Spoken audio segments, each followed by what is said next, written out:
Good day fellow traders and value investors, and welcome back to another video. Today we continue our series start with the A's, and today we are at letter P. We'll look at Pfizer. Pfizer looks cheap, but cheap stocks are often cheap for a reason. So we'll be asking, is Pfizer a trade for the next 6 months or a business you hold for the next 10 years? Let's get into it.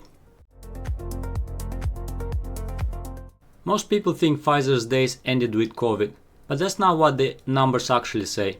Pfizer is one of the largest pharmaceutical companies in the world, with presence in over 180 countries, and a portfolio that spans across oncology, cardiology, vaccines, immunology, and rare disease. What makes Pfizer interesting today is that the company is in its life cycle. Over the last few years, Pfizer has experienced an extraordinary boost from COVID vaccines and treatments. That period dramatically inflated revenue and profits, but it was never permanent. When COVID demand faded, the market treated it like a collapse. In reality, Pfizer's core business never disappeared, it simply returned to a more normal state. So when we look at Pfizer today, we're looking at a large, profitable business in the middle of a transition, and the market hasn't decided yet whether to trust the transition or not. Pfizer's problem isn't profitability, it's trust. Quarter over quarter and the 9 months data shows that the revenue is pretty much flat, slightly down in 2025 compared to 2024.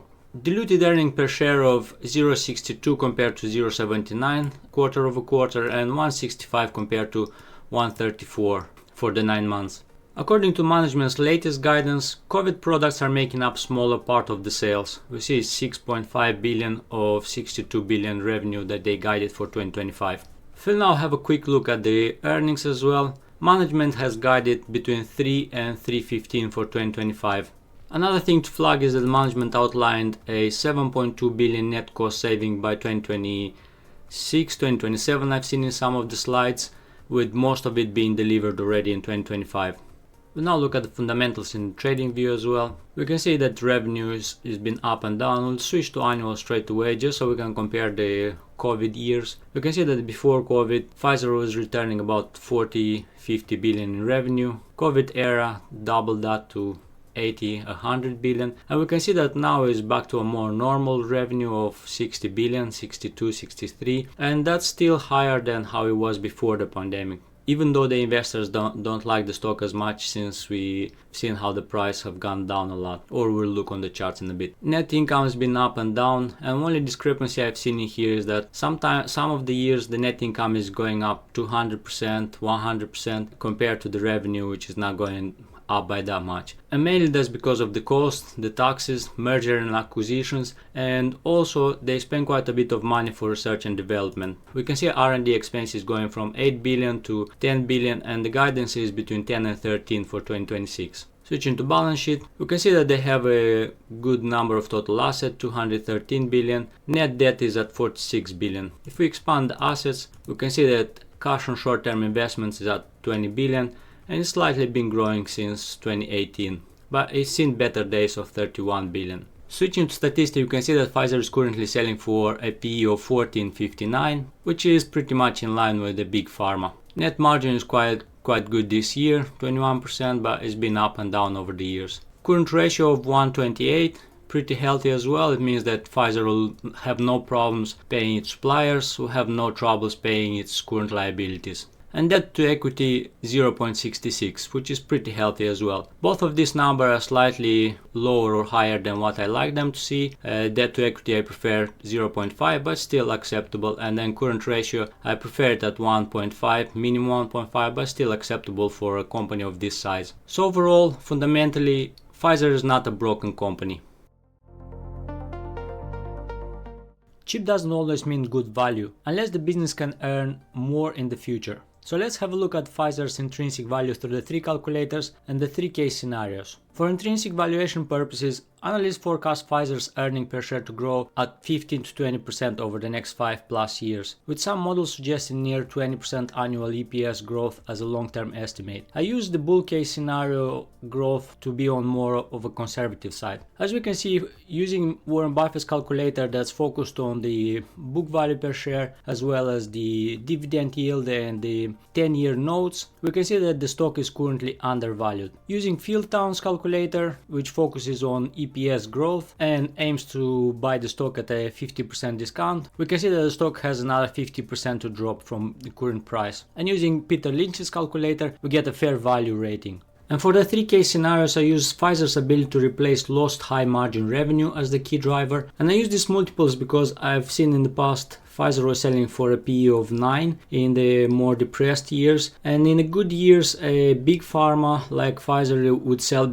for a PE between 12 and 15, and anything above 15 can be considered as a bull case. And so in a bear case scenario I use the EPS of 3%, and if we see patent expirations plus pricing pressure from the competitors, we can see earnings per share going up to $1.99, and we could see the price dropping to about $18 per share, which is the 10 years low. In a base case scenario, if we see EPS growing at 8% with cost savings plus moderate pipeline wins, we can see earnings per share going up to $2.53, and the stock could be going up to $32.85 per share in 5 years. And then in a bull case scenario with EPS growing at 13%, pipeline wins and credibility returns, we could see earnings per share going up to $3.17, and the price in 5 years could go up to $50.70. And bear in mind that $3 per share is about the target for the management per year. Putting this all into a probability weighted table, we can see that we get a total return of 34% over the next 5 years from Pfizer if we buy it at current levels. That would make it a 6% compounded annually, plus 586 dividend. That's about 10-12% return from Pfizer if we buy it at this level and hold it for 5 years. So as we can see, Pfizer is not broken, but it's not exciting yet. You're buying stability, dividends and pipeline bet, not guaranteed growth.